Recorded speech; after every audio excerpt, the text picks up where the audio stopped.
Hello, Marc Thiessen's here, and Marc, a day to you. 2 months to the day Charlie Kirk was assassinated, had the Berkeley event, so the 2-month tour ends.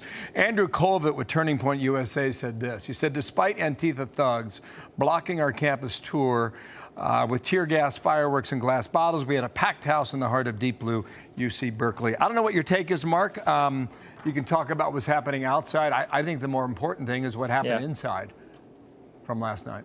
Well, they're both important. I mean, I think what the importance of what happened inside is that the conservatives who came to hear this were not deterred by the threats of violence and by the intimidation.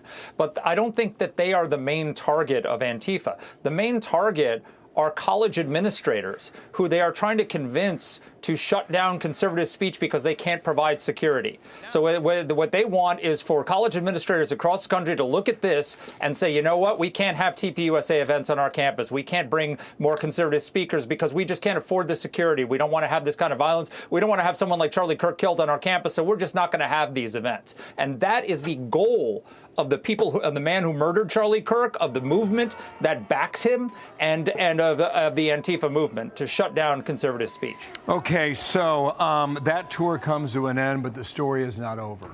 Well stated on that, Marc. Yep. Well, let's talk about the BBC. I've seen the clip. It was wrong.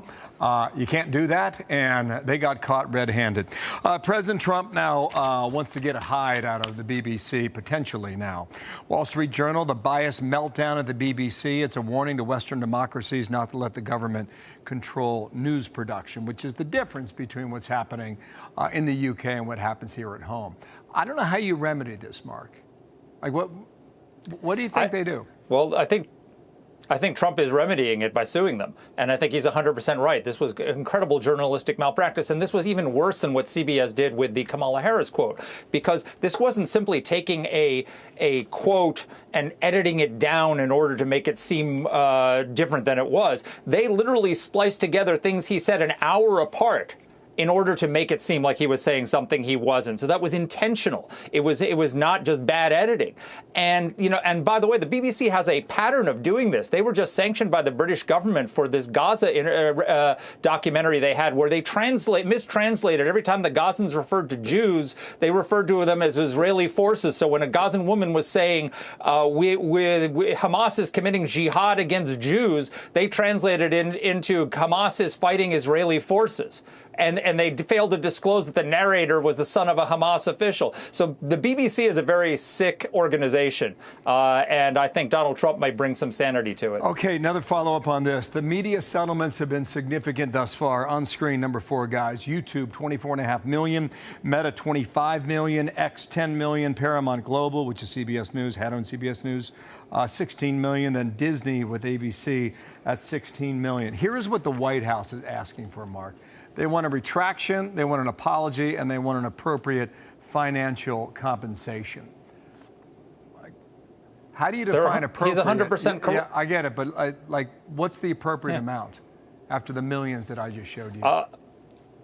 Something along the lines of what those others have done. He's asking for $1 billion. He'll take tens of millions, and that's perfectly fine. Look, what Trump is doing here is actually, in a way, saving the media, because the trust in the media has absolutely plummeted. If you look at the Edelman Trust Barometer in 2025, which they asked 70% of people believe journalists and reporters purposely try to mislead people by saying things they know are not true or false exaggerations, and 67% said most news organizations are more concerned with supporting a political ideology than informing the public. That's 7 in 10 people around the world listening to these news organizations believe that. We're never going to get trust in the media, and we're never going to have a common set of facts if the media doesn't stop this blatant political bias. Well, it's not often that you see two of the top leaders of the news organization step down, and that's what happened at the BBC this week.